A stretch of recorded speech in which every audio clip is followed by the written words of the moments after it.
Muy bien, pues como sabéis, ¿no?, a lo largo de estos meses vamos a ir profundizando en los distintos itinerarios que se nos marcaron ya en el Congreso de Laicos, ¿no? Ese congreso en febrero del 2020 que sin duda marcó un antes y un después en la historia, ¿no?, de la Iglesia en España. Y hoy pues, nos acompaña en esta tarde don José Carlos Bermejo, nacido en Tordesillas, Valladolid, estudió BUP y COU en Zaragoza. Se hizo religioso Camilo, estudió teología en Colmenar Viejo. A los 25 años estudió en Roma teología pastoral sanitaria, a la vez que se inauguraba el Camilianum, Instituto Internacional de Teología Pastoral Sanitaria, donde ejerció durante 2 años como secretario personal, durante los cuales se dedicó a preparar su doctorado sobre la relación pastoral de ayuda al enfermo de SIDA. En el año 1991 regresó a Tres Cantos, Madrid, para terminar su doctorado, combinándolo con su labor docente en diferentes centros de Roma. Actualmente, don José Carlos dirige el Centro de Humanización de la Salud y desde 2007, además, dirige el Centro Asistencial San Camilo para personas mayores dependientes y enfermos al final de la vida.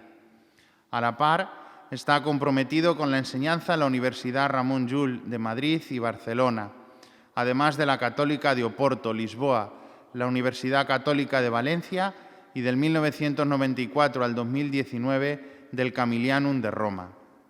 Imparte clase también en la Universidad Católica de Valencia y algunas colaboraciones habituales en otras universidades. Y a través de sus numerosos escritos trata de contribuir a la formación en el campo de la humanización de la salud y de la intervención social.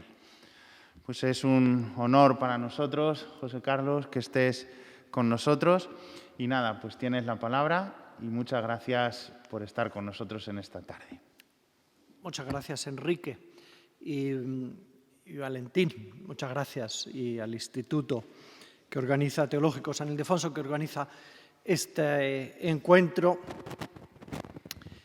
Un saludo muy particular a quien presente o conectado esté en duelo, porque vamos a hablar de duelo y a veces buscamos no solo para acompañar a los demás, sino porque tenemos el corazón roto por haber perdido a un ser querido. Así que a quien esté en esa circunstancia, pues un saludo muy entrañable. Vamos a hablar esta tarde un rato sobre este tema, el acompañamiento espiritual del duelo, en el duelo. Es uno de mis temas apasionantes. Voy a gastarme algún minutillo primero para mostrar una experiencia, porque arrancar con experiencia, ¿qué es esta? Yo vengo del centro San Camilo, en Tres Cantos, en Madrid, y es un lugar donde fallecen 500 personas al año y acompañamos a 800 personas que están en duelo complicado al año, con lo cual es un centro de referencia y mira qué bonito va a ser con las fotografías recorrer el pasillo de este lugar donde un equipo interdisciplinar en nombre, coordinado por la institución religiosa de los religiosos Camilos, a la que pertenezco, pues atendemos a las personas que viven, derivadas del sistema sanitario público, que viven las últimas 3 semanas de esperanza de vida, los últimos días, en un contexto paliativo, por lo tanto paliar, controlar los síntomas, despedirse, agradecer, perdonar, celebrar en este entorno que es amable en su envoltorio y que está cargado de humanidad y que es una respuesta de la Iglesia ante pues, otras propuestas, otros riesgos, como es hacer todo lo posible por estirar la vida cayendo en el encarnizamiento o acortar la vida mediante la práctica de la eutanasia. Esta respuesta, alineada con los valores cristianos, pues en este lugar encuentra unos espacios que son muy amables, como estáis viendo, que no parecería que fuera un centro hospitalario o sanitario, sino que está decorado y entrañablemente evocando pues una dimensión más rural, más familiar, más social, más relacional y cargada de valores, por lo tanto de la dimensión espiritual. Os he ido mostrando las unidades y este es el centro de escucha.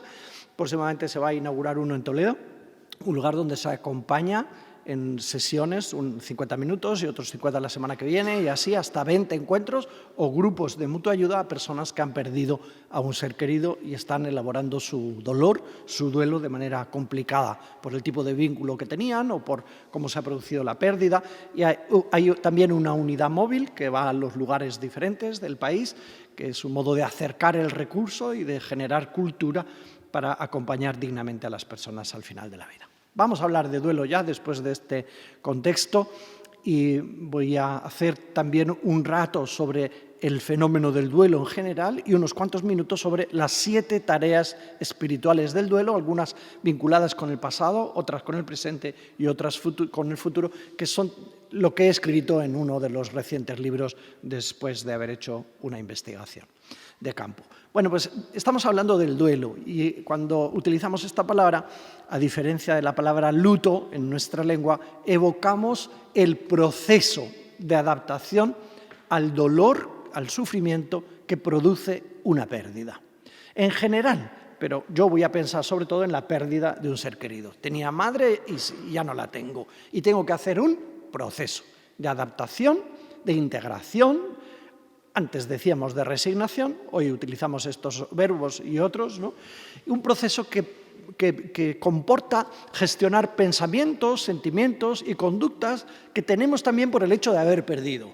Cuando perdemos es como si la vida nos diera una bofetada y nos afecta a todo, a la cabeza, al corazón, a las conductas, y perdemos el sueño y se altera todo nuestro organismo y reclama, la pérdida de un ser querido reclama el desafío de hacer lo que llamamos el trabajo del duelo.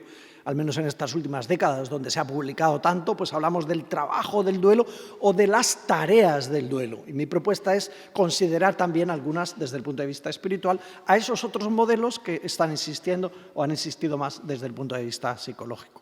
En principio, el duelo, diríamos, pues no merecería ni una conferencia, ni un máster, como tenemos un máster de intervención en duelo, ni un tratamiento especial, porque venimos de fábrica, de creación, preparados también para hacer el proceso de adaptación. No harían falta pastillas, no harían falta expertos, investigadores, no.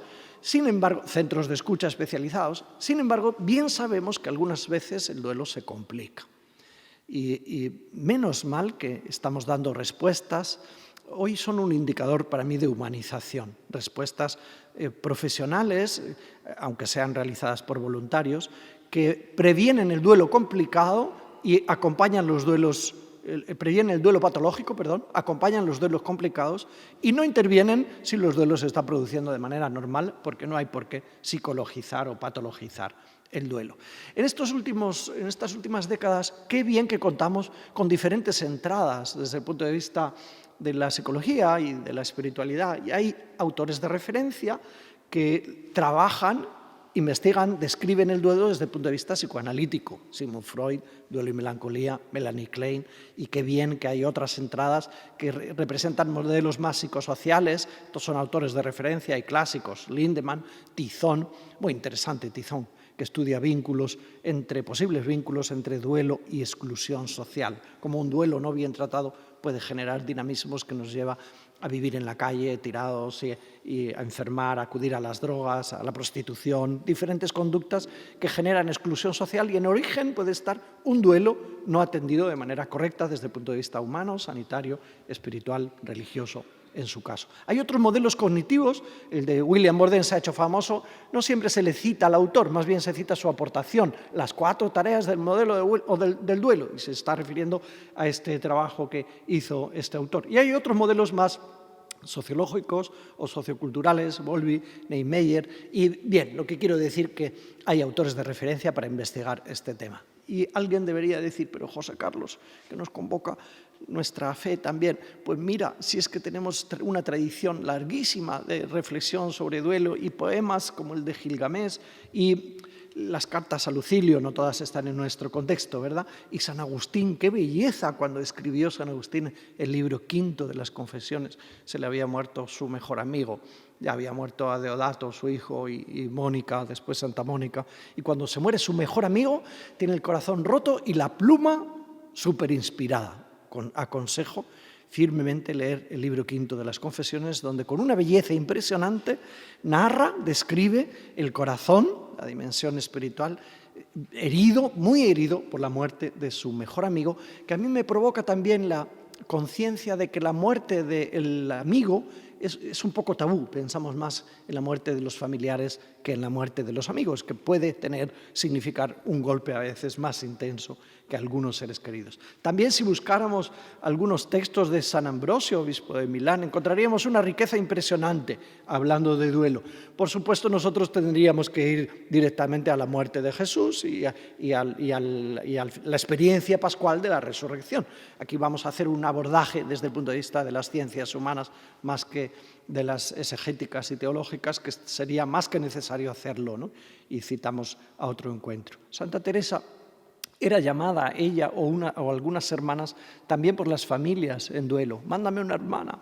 Y esto es muy provocador también para hoy, ¿no? La conciencia de que la presencia de lo sagrado, de lo que evoca la relación en amistad con Dios, la conciencia de que esta proximidad cerca podría hacer bien para abordar el duelo de una manera saludable. Algo de esto podíamos rescatar de alguna manera hoy. Si exploráramos, como han hecho algunos autores, la muerte de los santos, por ejemplo, Walter Nigg hizo un estudio sobre la muerte de los santos, la morte dei giusti en italiano, y nos describe y nos encontraríamos con que no todos han muerto con esa idea que hemos proyectado a veces sobre los cuadros del final de la vida, San Ignacio, San Camilo. Bueno, cada uno ha muerto, San Juan de la Cruz, cada uno ha muerto como ha podido. Y sería muy enriquecedor explorar cómo han muerto los santos, también para descubrir que quizás no solo hay un paradigma de muerte digna y de experiencia de separarse de la propia vida o de los seres queridos, sino que hay diferentes posibilidades acomodadas también a la personalidad y a la espiritualidad, pasadas por el filtro de la identidad de cada quien. Hoy tenemos un grandísimo desafío porque muchos aspectos de la elaboración del duelo y de la socialización del dolor por la pérdida de un ser querido están relacionados con el mundo digital. En esto me gasté un libro, Duelo digital y coronavirus, porque son muchos los aspectos que nos provocan, nos plantean preguntas también éticas, hasta dónde, por ejemplo, es correcto o ayuda psicológicamente, espiritualmente, transmitir un funeral o poder dejarlo ahí y encontrarse y engancharse después, ¿no? O comprar servicios de diálogo con los muertos a través de los chats, que son cosas que ya ofrecen las empresas, o escanear un código QR en una lápida para tener acceso a links donde, entre comillas, el muerto aparece vivo en nuestro celular, en nuestro móvil. Posibilidades que nos desafían también para pensar en esta experiencia y en el acompañamiento. Bueno, hablar de duelo nos tendría que llevar a hablar de multitud de experiencias diferentes. Y por un lado estaría lo que habría que definir normal y por otro lado el duelo anticipado que experimentamos los seres humanos cuando acompañamos a alguien que está perdiendo a un ser querido pero todavía no ha fallecido, y ya hay duelo porque ya hay elaboración del dolor por la pérdida próxima y ya hay narración y pensamientos y sentimientos y conductas asociados directamente al dolor que produce la pérdida.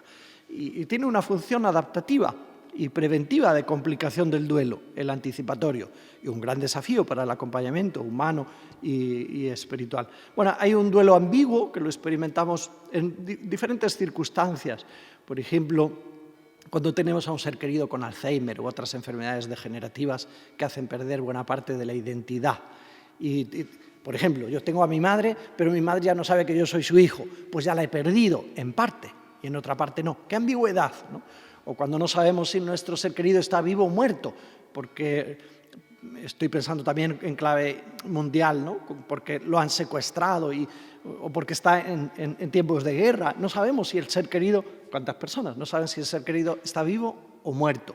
Tienen informaciones ambiguas y genera duelos difíciles, a veces imposibles de gestionar de manera sana. Hay duelos que se complican, no solo anticipadamente, sino post-mortem, y algunos se retrasan en la manifestación del dolor, otros se convierten en una experiencia crónica, personas que no consiguen hacer el trabajo del duelo, llevan, diríamos, el muerto debajo del brazo y toda la energía está entregada, concentrada en los recuerdos, en el pasado, y no hay trabajo en el presente ni proyección hacia el futuro. Hay duelos enmascarados que se esconden detrás de otros síntomas.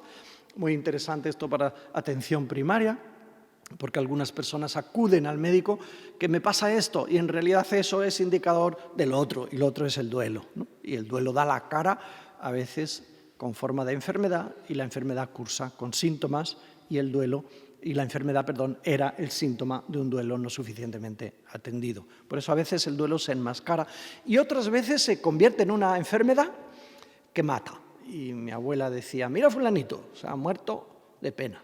Y hoy decimos, mira fulanito, a ver si tiene un duelo patológico y a ver si lo diagnosticamos. Hay instrumentos, afortunadamente, hoy contamos con instrumentos para distinguir entre duelo normal, con todas las comillas, y duelo complicado y duelo patológico, distintos para adultos y para niños, como cabe pensar también, y en los niños es un mundo, como también en los adultos. No es lo mismo con 4 que con 8 que con 12 años. Y el cuestionario de Prigerson es uno de los más conocidos. Bueno, pues ahora vamos a hablar sobre el trabajo del duelo, el trabajo. ¿Qué hay que hacer o acompañar a hacer para que el duelo no se complique y sea eso que hemos llamado proceso normal de adaptación? Y William Borden pues habla de 4 tareas y enseguida presentamos las de naturaleza espiritual, las 7 tareas espirituales. Y se han convertido en un clásico. Y es muy fácil decirlo, yo lo reconozco, ¿no? Pero otro cantar es vivirlo y eso, zurcir los rotos que se nos producen en el corazón cuando perdemos a un ser querido. William Borden dice, el trabajo que hay que hacer primero es el de aceptación, aceptar. Me paro brevemente en cada una. Segundo, drenar, narrar los sentimientos. Tercero, adaptarse a un mundo donde el ser querido ya no está, con todas las implicaciones que esto tiene. Y cuarto, invertir energía emotiva en nuevas relaciones. ¿Qué quiere decir aceptar? Pues considerar que la muerte es irreversible y que es de la persona y que solo con la aceptación de la muerte es donde podemos dejar paso y abrirnos también a la esperanza y a la esperanza de la propia fe, para dejar a Dios que nos resucite, no pensar que es un trozo de la persona que continúa sin haberse muerto. Aceptar. Tenemos resistencias humanas fuertes para aceptar la muerte, porque por la noche soñamos con que está vivo, y esto es como una resistencia humana a que está muerto del todo, ¿no? Y por el día a veces los vemos, a nuestros seres queridos, tantas personas. Nos lo cuentan solo en espacios de acompañamiento, quizás en otros también, pero muchas personas tienen miedo a que piensen que me estoy volviendo loco o que lo que a mí me pasa sea único, y en realidad es tan frecuente esto de ver, oír, sentir. Hace poquito venía una persona y después de 4 años de haber fallecido su marido, dice, es que mi marido viene cada noche y se mete en la cama y está aquí a mi lado, y lo que a mí me hace sufrir es que yo creo que no está en paz, porque sigue viniendo conmigo y entonces anda por ahí moviéndose, decía la mujer. Bueno, estas alucinaciones o pseudo-alucinaciones frecuentes y asociadas al duelo son también resistencias de la naturaleza humana a hacer este trabajo de aceptación de que está muerto. No son indicadores de supervivencia posterior. El ámbito de la fe es distinto y estas se explican más de tejas para abajo, ¿no? Segunda tarea, dar rienda suelta a los sentimientos. En nuestra cultura es frecuente que lloramos y manifestamos la tristeza y a veces nos soltamos también con la rabia. El sentimiento más difícil de gestionar en el duelo, también según otros trabajos que hemos hecho de campo, es la culpa. La culpa. La culpa no solo racional o proporcionada a haber transgredido algún valor, porque no le cuidé bien, porque le abandoné, porque no le llevé al médico, porque aquella vez me enfadé y le di la comida de mala manera, transgredí un valor, me siento culpable y es saludable, y el camino terapéutico es el perdón a uno mismo, la petición de perdón simbólicamente, porque si la víctima es el fallecido no se puede pedirle perdón delante de él, ¿no? Y el más difícil de manejar es el sentimiento de culpa irracional. Es decir, cuando se experimenta culpa sin haber hecho nada. Yo no he hecho nada, pero me siento culpable hasta de estar vivo y no haberme muerto yo en el lugar de mi hijo, ¿no? O por no haber hecho lo suficiente para evitar que se haya quitado la vida. Pensar que en España se quitan la vida prácticamente 4.000 personas al año, una barbaridad de todas las maneras. Y en los jóvenes y en los ancianos, ¿no? El sentimiento de culpa que queda después, tan difícil de gestionar, por otro lado, porque dije lo que no dije o porque no lo habré podido prevenir para que no llegara a este punto. Bueno, este es uno de los más difíciles de manejar, ¿no? Como también otra tarea, la tercera, es adaptarse a un mundo en el que el ser querido ya no está. Y hay que quitar su firma y su móvil y en el banco y en el coche y si él llevaba al nieto, pues alguien lo tiene que llevar y quizás ya nos hemos entrenado en el tiempo de enfermedad. Si la ha habido, las muertes súbitas complican más, ¿no? Las violentas más todavía complican el duelo. Y cuarta tarea, la de construir nuevas relaciones, seguir invirtiendo la capacidad que tenemos de querer en otras personas. Cuando perdemos a un ser querido, toda nuestra capacidad afectiva y de toda naturaleza se concentra en la pérdida.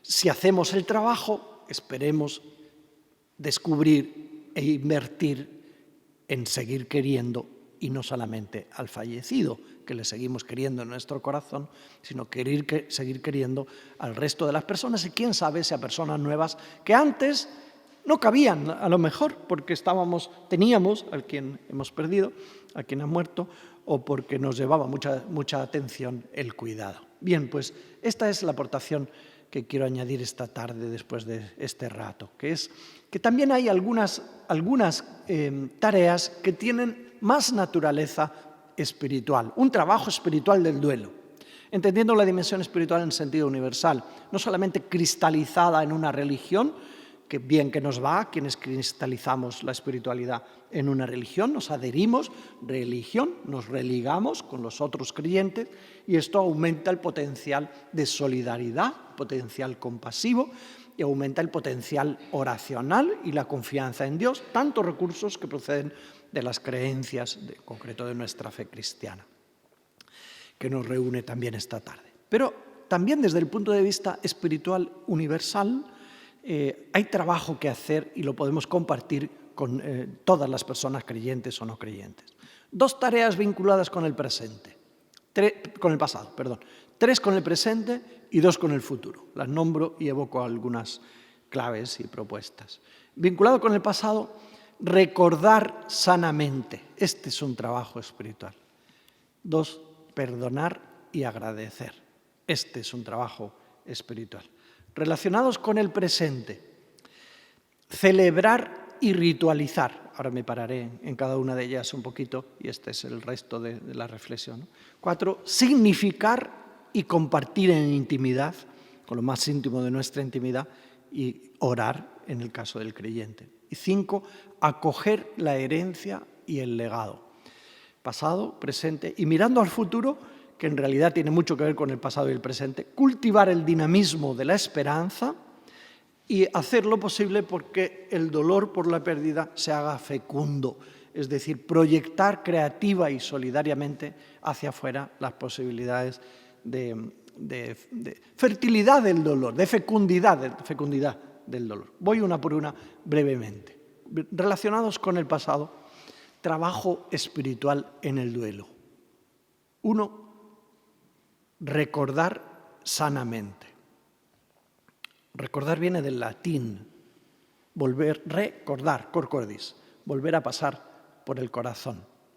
Pues de eso se trata, de volver a pasar por el corazón a la persona, sanamente, y las historias compartidas, sanamente. Porque también el recuerdo puede ser patológico y camino hacia la victimización y hacia el sufrimiento evitable. Séneca, en Cartas a Lucilio, decía, 2 caras tiene el recuerdo, 2 caras, y creo que así es, ¿no? La áspera y la suave. Y propone, procuremos que el recuerdo de los seres queridos fallecidos no sea agradable.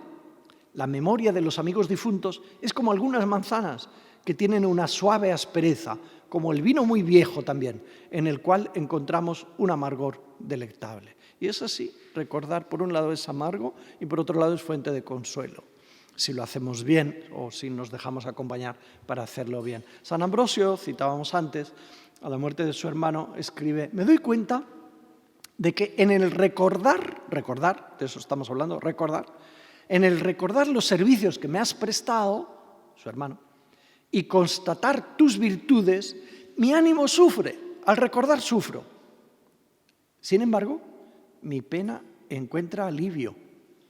Y estos recuerdos, aunque renuevan mi dolor, al recordar se renueva el dolor, sin embargo, me dan sosiego. Qué paradoja. Por un lado, al recordar se enciende nuestro ánimo y sufrimos.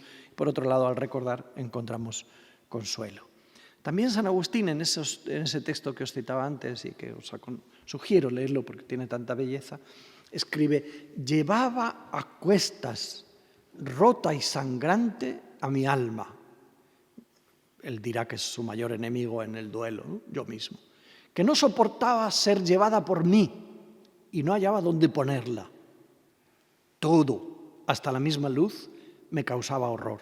Y todo cuanto no era él, lo que no era él, resultaba insoportable y odioso, salvo el gemir y el llorar, que solo en esto hallaba algún ligero reposo. Cuánta belleza, por otro lado, al decir, mira lo que me produce el recuerdo. Por un lado, una liberación, y por otro, me añade pues, el malestar, ¿no? Henry Nouwen, este autor, escribía también de espiritualidad: lo que es olvidado no puede ser sanado. Lo que es olvidado no puede ser sanado. Es una invitación a cultivar sanamente la memoria, cultivar sanamente la memoria. Algunos en la memoria no se alejan del sentimiento que surge de la culpa, ¿no? Y de esos recuerdos morbosos. Otros en la memoria idealizan: qué bueno era, qué bueno era.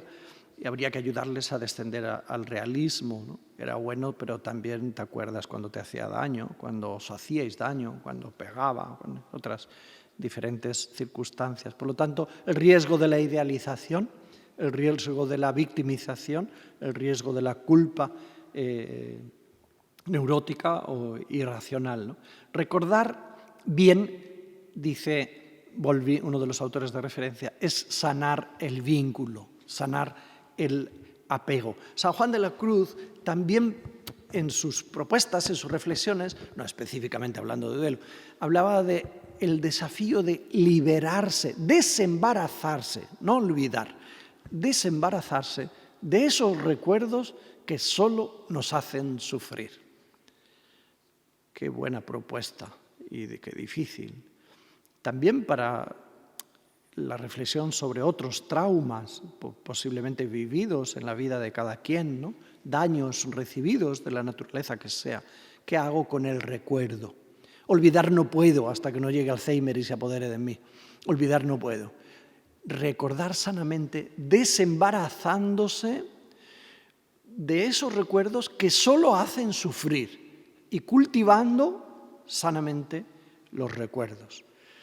Habrá que hacerse muchas preguntas concretas: cómo cultivar los recuerdos, si es bueno cultivar el recuerdo del funeral viéndolo N veces, porque está colgado en YouTube, ¿no? Habrá que hacerse preguntas también concretas hacia el futuro en este sentido.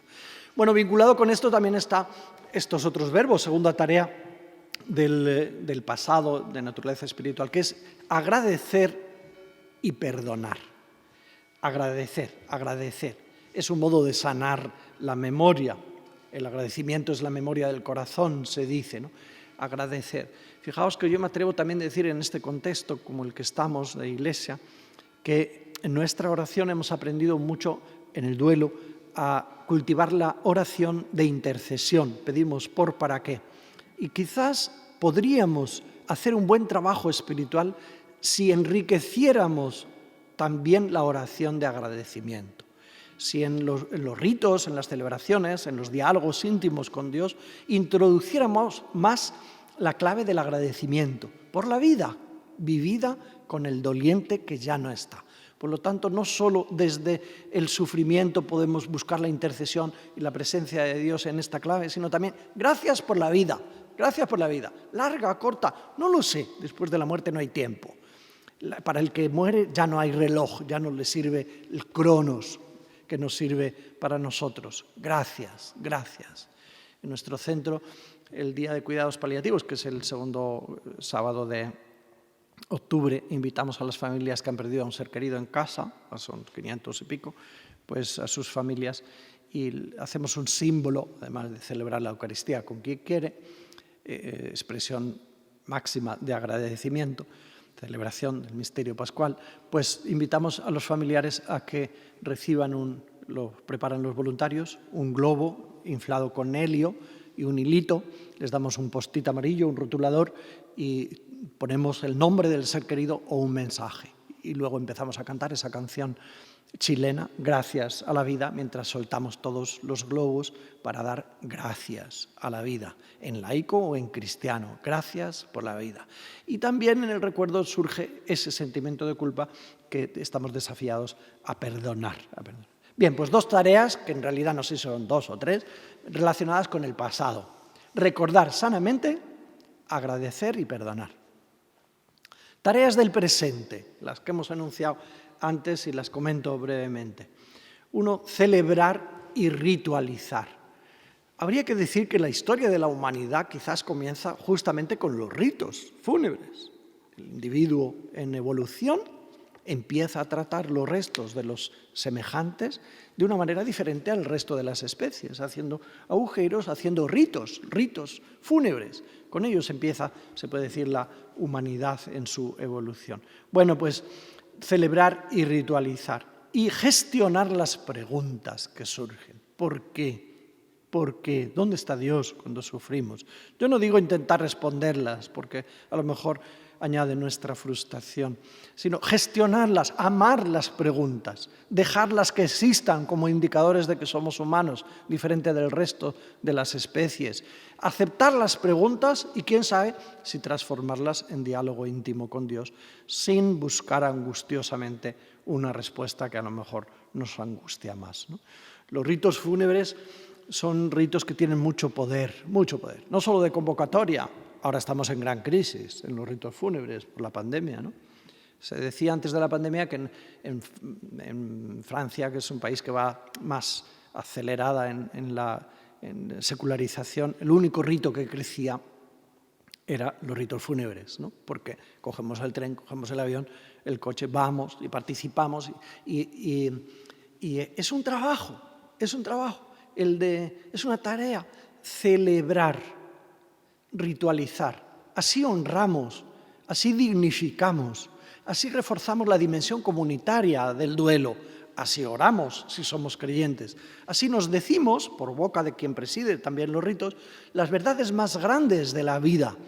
Tenemos fe, nos queda el consuelo de contar unos con otros, ¿no? Esperamos en el futuro. Ritualizar y celebrar. Y dentro de esta tarea también está la de gestionar los restos, que es una tarea, no solo es material, porque hay mucho en el corazón, la aceptación de que esto ya no es él, ¿no? Ya es solo la carcasa, el cadáver, que hay que gestionarlo, o incinerarlo, o sepultarlo, que es una tarea. Y también sobre esto tenemos indicaciones que nos pueden ayudar desde el punto de vista del magisterio en documentos recientes. Cuarta tarea, significar el sufrimiento y dialogar en intimidad con Dios. Digo significar, que es diferente de buscar un sentido. Significar es más bien dar un sentido. Hay personas que sufren en el duelo porque no logran encontrar el sentido, como si el sentido fuera como un euro que se te cae y va rodando y no lo ves. Lo voy a buscar y lo tengo que encontrar porque está. A veces el sentido se busca angustiosamente y no aparece por ningún lado. Pero la propuesta de la logoterapia, la propuesta cristiana también, es esta de dar un sentido también a lo que no entendemos, decidir que lo tenga. Y en la historia hemos ido cambiando los verbos en este sentido, valga la redundancia. Y hablábamos de resignación y hoy no nos cuadra muy bien ese camino de significación porque evoca pasividad, ¿no? Y después empezamos a hablar de aceptación. Yo mismo, primera tarea de Worden, aceptar, ¿no? Y después hemos empezado a hablar de adaptarse, y la psicología se ha gastado mucha tinta en lo adaptativo es bueno, lo desadaptativo es malo. Y después hemos empezado a hablar de integrar, integrar la cara oscura de la vida, integrar la propia muerte. Elizabeth Kubler-Ross hablaba de integrar, ¿no?, la muerte de cada quien como requisito para acompañar a los demás en el proceso final y en el duelo. Hoy se ha puesto un poco de moda hablar de resiliencia, y más que se va a poner asociada a fondos y a destinos de bienes materiales para salir, si es posible, crecidos de la crisis. Qué bien que hablemos de resiliencia, de esa hipótesis de tenacidad, de perseverancia, de sacar partido también al dolor y hacerlo fecundo. Bienvenida la palabra, aunque parezca que es nueva y procede en realidad del mundo de la metalurgia, ¿no?, y aterriza en la espiritualidad. Y algunos autores también están proponiendo la expresión. Rosa Montero, cuando perdió a su pareja, escribió La estúpida idea de no volver a verte, y habla del desafío de reinventarse. Y hete aquí que usa la expresión también de nacer de nuevo, como si fuera nueva la expresión, ¿verdad? Nacer de nuevo. Y es que creo que es cierto, ¿no? Y con una u otra palabra, qué bien si buscamos dar un sentido y significar. Y es cierto que hay que nacer de nuevo. Yo tenía hijo, no lo tengo. Que se me quedan pobres todas las palabras. Tengo que nacer a una vida nueva que me va a costar mucho. Por eso hablamos de trabajo, ¿no? Y bienvenida sea la ayuda en ese sentido que hablábamos de antes. Y transformar el propio sufrimiento en diálogo. También me he dedicado un poco de mi atención a crear oraciones para orar en el duelo. Por ahí hay un librito con este título, ¿no? Y otro, orar el duelo. Es decir, las mismas experiencias desde el punto de vista humano, psicológico, expresarlas y dirigirlas a Dios confiadamente, diciendo lo que sea, como el hombre bíblico. Desde lo hondo a ti grito, Señor, escucha mi voz. Estén tus oídos atentos a la voz de mi suplico, ¿no? ¿Qué ganas con que yo baje a la fosa? ¿Acaso los muertos te alaban? Así ora el hombre bíblico, parece que con confianza. Quizás a veces la recitación puede hacernos perder la intensidad y la densidad humana de la experiencia transformada en diálogo íntimo. Y esta es una tarea. Y no solo las oraciones que nos dan paz también, como recitar muchas veces el Ave María, que termina dándote un poquito de paz que de otra manera no encuentras, ¿no? Pues bendita sea Dios esa. Y qué bien cuando nos juntábamos porque había muerto mi abuelo y mi abuela generaba así en torno al rosario comunidad, solidaridad, presencia, familia, y después se tomaba algo. Pues mira qué bien, juntos en el dolor y orando. Pero también esta otra que estoy intentando citar para reforzar el diálogo íntimo desde las raíces, decía San Camilo, orar desde las raíces, no desde las ramas o desde solo las fórmulas. 5, quinta tarea, pocos minutos más. Eran 2 del pasado, ¿verdad? Recordar sanamente, agradecer y perdonar. Del presente acabamos de hablar de ritualizar y significar. Quinta, acoger y aceptar sanamente la herencia y el legado. La herencia no es solo ese proceso en el que hay que entenderse con los hermanos para pagar las facturas o recibir los bienes y cambiar en parte la vida. La herencia es también una experiencia de hospitalidad, de acogida, de cambio, de comunión. En otros tiempos hice un trabajo de investigación sobre las pulgas del duelo, lo titulé así, las 5 pulgas del duelo. Me llevé la sorpresa de que yo no pensaba en ello, ni en el máster que impartimos tampoco le dábamos tanta relevancia. Me llevé la sorpresa de que las herencias son la primera pulga que dice la gente experimentar, o bichito que se nos instala, ¿no?, metafóricamente hablando, en nuestra experiencia de duelo y nos añade más sufrimiento al que ya nos producía la pérdida de un ser querido. Heredar es acoger, es honrar la memoria. Hay personas que al heredar también el conjunto de valores que encarnaba nuestro ser querido, se hipotecan la vida. Mi padre era médico y yo tengo que ser médico a toda costa, en vez de vivir libremente la construcción de la propia identidad. Por eso heredar también es un trabajo de aceptación de mi diferencia. No soy igual ni tengo que ser igual. Y de mi relacionalidad tengo que ponerme de acuerdo con mis hermanos y aceptarme que yo también soy feo. porque los procesos de herencia nos devuelven una imagen fea de nosotros mismos. No solo nos resucitan los conflictos de los hermanos, sino que también nos hacen ver. Yo habría dicho, yo no soy como los demás. Gracias, Señor, porque no soy como ellos. Y yo prefiero dormir bien a 1.000 euros más. Y luego me encuentro en la práctica, en el espejo, que me devuelve esa idea fea de mí, que soy capaz también yo de pelearme y de dar rienda suelta a los comentarios y a las razones que me vienen de fuera y de dentro para justificar que vale la pena la pelea con tal de que no sea el hermano ese o aquella, ¿no?, quien se lleva. Hay aquí valores, diálogo, autopercepción, identidad, valores encarnados y no solo proclamados. Mucho trabajo espiritual en este proceso. Sexta y penúltima, mirando hacia el futuro, cultivar el dinamismo de la esperanza. No quieren ser palabras huecas, no. En realidad, la esperanza es un dinamismo para el presente.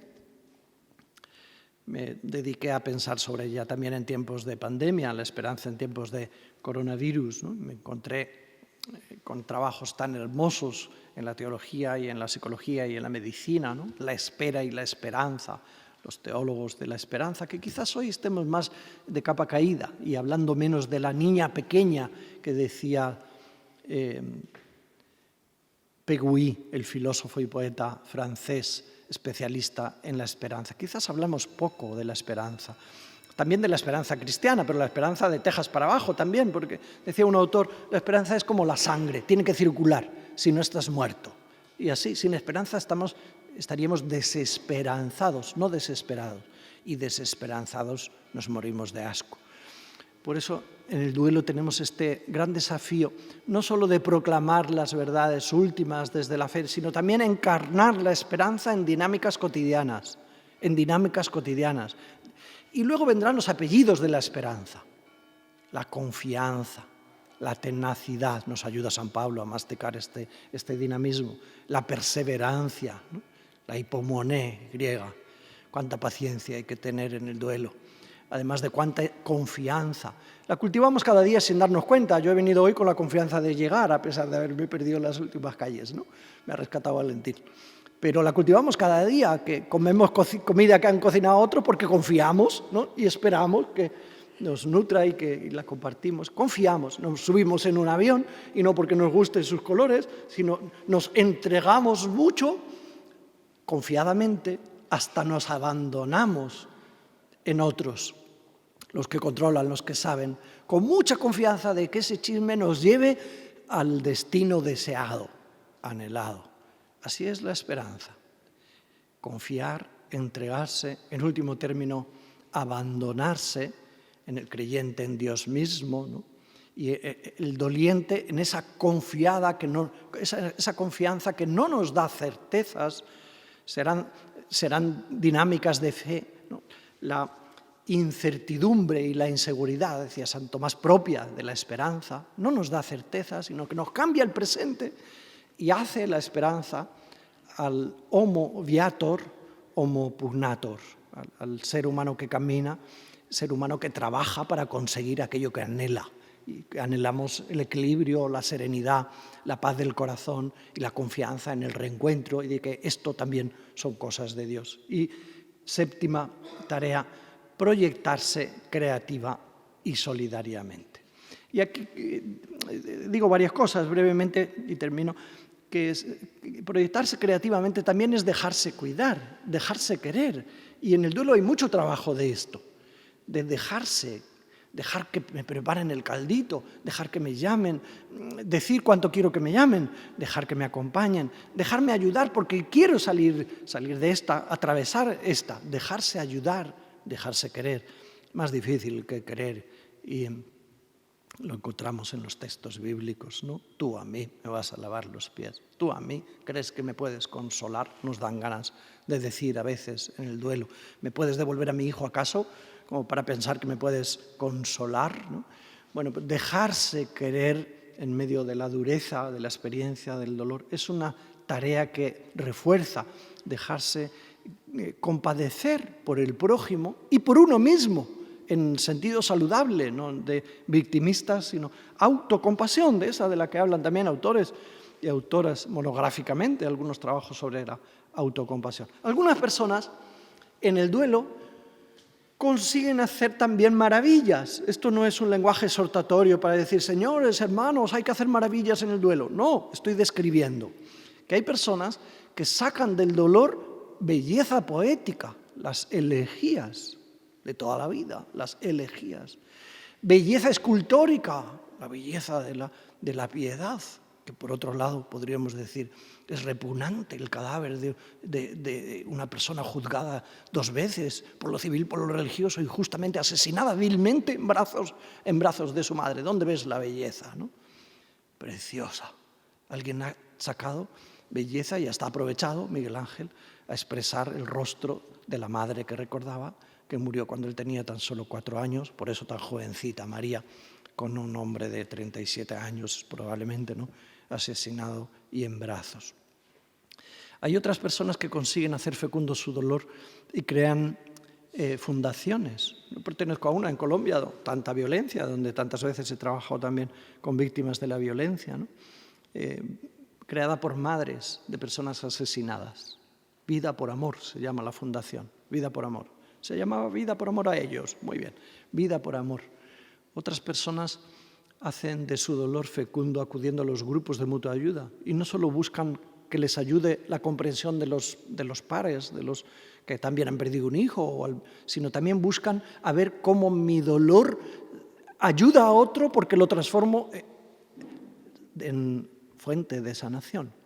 El sanador herido, viejo arquetipo de la mitología griega del siervo de Yahvé y con el que leemos también el sufrimiento de Cristo como fuente de posible salud y salvación. Bueno, hay otras personas que hacen cosas pequeñas pero que son importantes. Recuerdo una mujer, me llamó un día un cura de cualquier diócesis, me dijo, no sé qué hacer con esta mujer, se le han muerto 3 hijos, no te lo pierdas, pero se le van a morir los otros 2 y el marido porque tiene la misma enfermedad degenerativa hereditaria, con la de Huntington, y así se murió también una suicidada y la otra el otro porque le llegó y ¿qué podíamos hacer? Decía el sacerdote que me llamaba, no sabemos qué hacer con ella, os la mandamos. Y una organización de voluntariado se encargó de llevarla cada 15 días al centro de escucha San Camilo para que la acompañáramos en este duelo que aparentemente era imposible y tan intenso y denso que cualquiera podría haber esperado que se muriera de asco después de tanta crueldad en su vida. Esta mujer hoy sigue diciendo que su vida tiene sentido, ya sin ningún hijo y sin pareja, ¿no? Tiene sentido. Me levanto cada día, les doy un beso a todos que están en los cuadros en el comedor de mi casa y busco donde haya una madre que tenga un hijo enfermo, por si puedo hacer algo por ella, no sea que también necesiten como yo he necesitado. Y así hace fecundo, ¿no?, una mujer analfabeta, así hace fecundo su dolor, transformándolo en solidaridad con un radar fantástico de detección de necesidad donde la hayan en otras personas y da sentido a su vida en el dolor. No sé si da sentido al dolor, da sentido a su vida en el dolor y en la solidaridad con otros. Bueno, qué bien, otros han sido capaces de crear arte musical y no sé si se puede hacer algo más hondamente humano como cantar aleluya en un funeral, ¿no? Y algunos han compuesto obras de arte, aleluya, y exclamar nuestra esperanza, nuestra confianza para proclamarla también en el dolor. Bueno, pues así hemos descrito estas 7 tareas, ¿no?, espirituales, además de las otras psicológicas. Recordar sanamente, agradecer y perdonar, celebrar y ritualizar, significar y compartir en intimidad, la oración, acoger la herencia y el legado, la material, la valórica y todo lo que implica, cultivar el dinamismo de la esperanza y proyectarse creativa y solidariamente. Pues muchas gracias por este ratito de atención de corazón.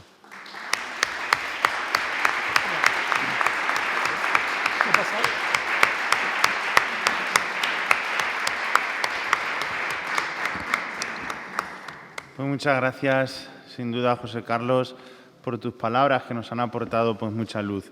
Y vamos a continuar ahora con la segunda parte de este encuentro en el que contamos entre nosotros con Cristina Díaz Rincón Muelas. Como decía Valentín, conocida por todos, ¿no? Y también ella pues, va a compartir con nosotros pues, su testimonio, ¿no? en esta tarea pues, del acompañamiento. Cristina nació en Toledo, es licenciada en Trabajo Social y en Psicología, con máster en Psicología Clínica. Colabora con Cáritas en diversos proyectos asistenciales para personas con situaciones difíciles y es virgen consagrada. Pues Cristina, tienes la palabra y estamos encantados de escucharte. Hola, buenas tardes a todos. Me encanta que digas que soy virgen consagrada porque lo deseo mucho, pero todavía no lo soy. Estoy en proceso y si Dios quiere, pues me consagraré. Bueno, yo os voy a compartir mi testimonio de una forma muy sencilla, ¿vale? O sea, que me parece como tan bonita la ponencia, ¿no? Porque como que encuadra todo, ¿no? Todo el sentido pues, de este acompañamiento. Mi parte es como, bueno, un poco mi experiencia, ¿vale? Yo trabajo desde 2015 en Cáritas y desde 2018 en un proyecto que se llama Rompe tu silencio, que es para mujeres que sufren violencia. Y bueno, lo que quiero compartir especialmente es como desde este último año, ¿vale? Que es como cuando he tenido la oportunidad de acompañar o de compartir la vida con los pobres de una forma como más intensa, ¿no? En marzo, o sea, bueno, ya en febrero, porque me acuerdo que acababa de terminar o estábamos ahí en plena Filomena, estaba ahí todo lleno de nieve, ¿no?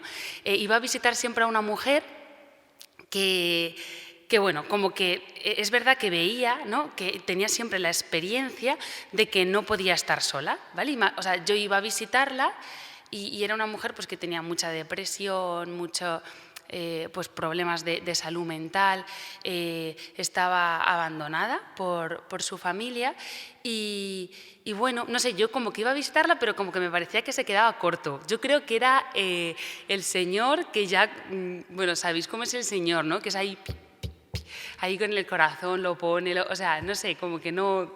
Es súper paciente y también como que llama, ¿no? Con insistencia. Entonces, como que yo tenía esa sensación de, jo, es que podría hacer más, ¿no? Por esta mujer, o bueno, no sé si podría, ¿no? Pero está claro que tú me pides hacer más. Eso no sé, como que daba vueltas, ¿no? En la oración.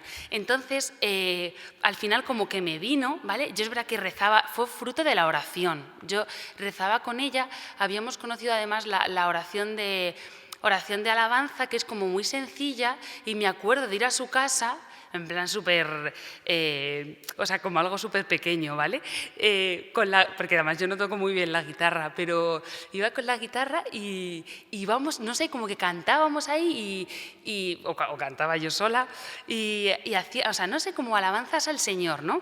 Y fruto de eso yo veo como que el Señor me pide como un paso más, como una entrega mayor. Y pienso en ir a vivir, ¿no? Ir a vivir con ella. Porque, fijaos, ¿no? O sea, como que era que no podía estar sola, de verdad. Cáritas me ofrece la posibilidad de una vivienda, o sea, una vivienda de Cáritas como para poder empezar pues, este camino, ¿vale? Un camino que yo no sabía dónde iba, o sea, para nada. Era como un poco... A mí me cuesta la vida saltar. O sea, no, me cuesta mucho, ¿no? La confianza de la que hablabas antes. Y es verdad que ahí, pues, yo qué sé, salté. Yo recuerdo, o sea, había llevado como una vida, gracias a Dios, pues un camino de discernimiento, ¿no? Como súper bonito, súper cómodo. Me encanta que esté aquí mi padre porque les agradezco un montón, ¿no? O sea, como, o sea, como muy alegre, ¿no? Muy feliz. Entonces es verdad que me cuesta, ¿no? En ese momento yo recuerdo como que me cuesta salir y como dar ese salto. Y sobre todo porque parecía como un poco locura, porque no sabíamos muy bien, ¿no? lo que iba a pasar. Pero bueno, como que lo vimos claro, recuerdo como hablarlo en dirección espiritual, bueno, no sé, como que se vio o más o menos claro. Lo claro que te lo dice el Señor, ¿no? Que solo te muestra el próximo paso y tienes que dar el siguiente tú ahí y te va mostrando, ¿no? Y bueno, y así empecé como el camino, ¿vale? Y al principio y luego a lo largo de este último año, o sea, de este año, que es lo único que llevo, han ido pasando más. Bueno, yo permanezco como con la que empezó al principio, han ido pasando más, ahora mismo estoy con 3 y bueno, es verdad que es lo que quiero compartiros, pues la grandeza de este acompañamiento, ¿no?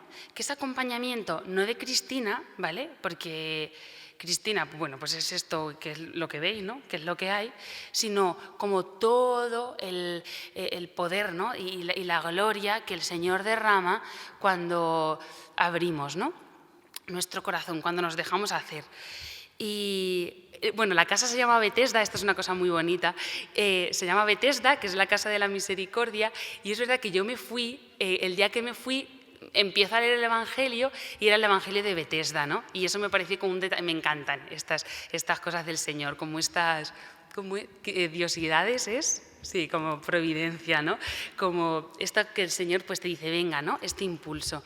Y es la casa de la misericordia, y es la experiencia que yo tengo, ¿vale? Porque el Señor sana, y sana de verdad, y toca el corazón y hace milagros, y revive, ¿no? Al que ha muerto, al que levanta, al que está caído. Y es verdad que yo al principio tenía como un poco la sensación de hacer muchas cosas, ¿vale? O sea, como si yo fuese Jesús, en plan, pues voy a cambiar la vida a la gente, vamos a hacer aquí, no sé, ¿vale? O sea, como imaginaros las películas de mi cabeza. Y hay un momento, ¿no?, en el que, claro, ahí no cambiaba, o sea, realmente no cambiaba nada, ¿no? Y hay un momento en el que el Señor me hace comprender, ¿no?, que lo importante es estar. Y eso me cambió la forma de vivir este acompañamiento, ¿no? O sea, lo importante es la presencia y ya está. O sea, no es... porque realmente es lo que me está pidiendo Jesús, ¿no? O sea, no me está pidiendo que cambie la vida, que cambie los corazones. Es que eso lo va a hacer Él, ¿no? Lo importante es la presencia, y la presencia de amor, ¿no? Lo importante es el amor, y ya está. Y ya está. Y aunque cueste creerlo, ¿no? O aunque digas, sí, claro, decimos lo del amor, pero en verdad lo que molan son ver los resultados y ver los frutos. A ver, a mí también me encanta, pero es verdad que eso no es lo importante, ¿no? Que al final lo que te pide el Señor es eso, es estar presente, ¿no? En medio de los pobres, y vivir con ellos también, ¿no? O sea, como esa pobreza, y darte cuenta de que, y en ese sentido yo como que me ha servido mucho, ¿no?, para mi vida de fe, pues el hacerse pobre con los pobres, porque todos, ¿no?, todos tenemos nuestra pobreza. Yo antes pensaba que la pobreza era como algo de lo que había que huir, ¿no? Pues eres pobre ahora, pero venga, pero tú cambia lo que sea y deja de ser pobre cuanto antes, ¿vale? Era como una especie así como de rechazo a la debilidad, ¿no? Y a lo pequeño, a lo pobre. O sea, no sé, como que el Señor me hizo comprender que la pobreza precisamente es algo que la abraza, ¿no? Que la abraza, y por eso se sube a la cruz. Esa es su forma de salvar, y por eso hoy estamos en este día tan bonito, y aprovecho para dar gracias a la Virgen, porque es lo pequeño, ¿no? Lo pequeño es lo que tiene importancia para Dios. Entonces, pues yo he aprendido, bueno, estoy aprendiendo, ¿vale? O sea, porque es como un mini paso, pues a dejarme, ¿no? A dejarme hacer, pues ya está, esta es mi pequeñez, a dejársela al Señor y descubrir que Él hace maravillas, ¿no? A través de mi debilidad. Y no sé, y como que el Señor verdaderamente lo hace así, ¿no? Lo hace así. He descubierto que el acompañamiento es servicio, ¿vale? Y servicio es como entregar la vida. No sé, o sea, otra vez voy a lo mismo. Servicio no es hacer muchas cosas, sino entregar la vida. Y muchas veces, pues a lo loco. Ya hay veces que tengo diálogos con el Señor de... Jesús, ¿en serio? O sea, ¿en serio esto? Porque son como cosas surrealistas, ¿no? O como, bueno, no sé si surrealistas, pero cosas como inesperadas, ¿no? O que escapan del control, ¿no? Y pues claro que es en serio, pero si es que estamos así, ¿no? Estamos entregando la vida y ya está, ¿no? Y esto es lo que tienes. Y esto ha sido súper importante para mí. O sea, que a través de los pobres he descubierto a Jesús. Y he descubierto a Jesús, también lo que hace a través de ellos, ¿no? En mi vida. No solo que yo vea el rostro de Jesús, ¿no? En ellos, sino como lo que Él hace a través de ellos. De tal forma que hay veces que digo, jolín, si es que todos son ellos, ¿no? Al final es como, es que sin ellos no tengo nada, ¿no? Es algo, por eso me parece como tan bonita, ¿no? Esta llamada y lo relaciono y tiene tanto sentido mi vocación ahí, porque yo le he entregado mi virginidad al Señor y yo me moría de ganas por ser madre y por eso pensaba que mi vocación era el matrimonio, ¿no? Porque para ser madre, pues lo típico, que tienes que casarte. Y sí, por favor. Y no sé, entonces fue como, guau, ¿cómo voy a? No sé, y entregándole, y de forma muy pequeña, os lo digo, porque no, pues eso, pues porque es poco a poco. Pero lo he descubierto, ¿no? Que en la virginidad, pues el Señor también me hace fecunda y me hace pues tener en el corazón a muchas personas, ¿no? Que quiero muchísimo y dices, pero si, ¿por qué la quiero, no? Si, no sé, o sea, como que aparentemente no queremos a nuestra familia, queremos a nuestros amigos, pero esta persona que no tenemos nada que ver y que la he conocido hace 2 días, pues ese es el truco del Señor. Esto es verdad, esto es una pasada, ¿no? El truco del Señor es que, te entra al corazón, te enamora. Y ya cuando te tiene absolutamente conquistado, ¿no? Pues ya no hay nada que hacer realmente, ¿no? Entonces, eso es lo que el Señor ha hecho conmigo, ¿no? Con los pobres. Me ha cautivado, ¿no? Y cuando ya porque claro, si no le hubiese dicho me hubiese hecho como oídos sordos, ¿no? Pero cuando ya me ha enamorado, pues ya se ha vuelto irresistible, ¿no? Entonces ya es como que no se puede decir que no. Y bueno, por contaros como una experiencia. No sé si me estoy enrollando mucho. Vale. Pues por contaros como una experiencia de la Pascua, o sea, de la Semana Santa, ¿no? Del año pasado. Ya acababa prácticamente como de entrar y de comenzar este camino. Y yo tenía como las Pascuas y tal, pues de estar la noche del jueves al viernes como pues con Jesús, ¿no?